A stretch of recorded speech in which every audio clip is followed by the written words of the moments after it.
عمر جب گئے نا کلمہ پڑھنے، واقعہ آپ نے سنا ہے، ہمشیرہ سے قرآن پاک سنا، اور پھر حضرت عمر کہنے لگے نہیں بہن اب بات سمجھ میں آ گئی ہے، تو اس طرح کر، میرے ہاتھ میں باندھ لیتا ہوں، گلے میں تلوار لٹکا لیتا ہوں، میں کروں آیا سا مار مقامنے نو،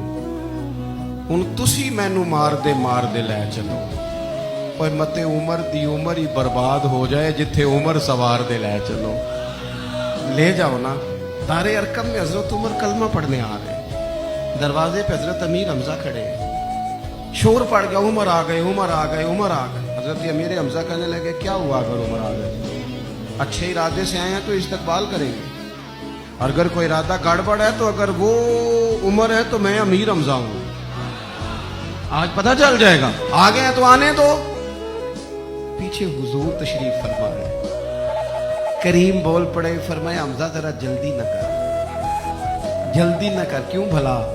گویا فطرت مسکرا کے کہہ رہی تھی حمزہ کو کوئی آئے تو نہیں نا، انہیں تو بلایا گیا ہے،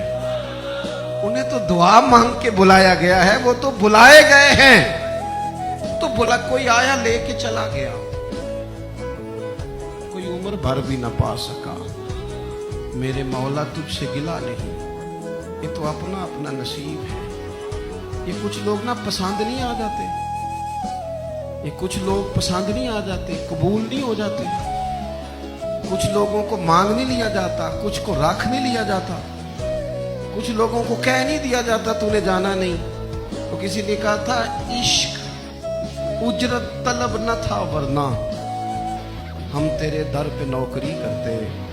کچھ تو تڑپتے ہیں نا، تو کچھ کو کہا جاتا ہے یار تم آ جانا،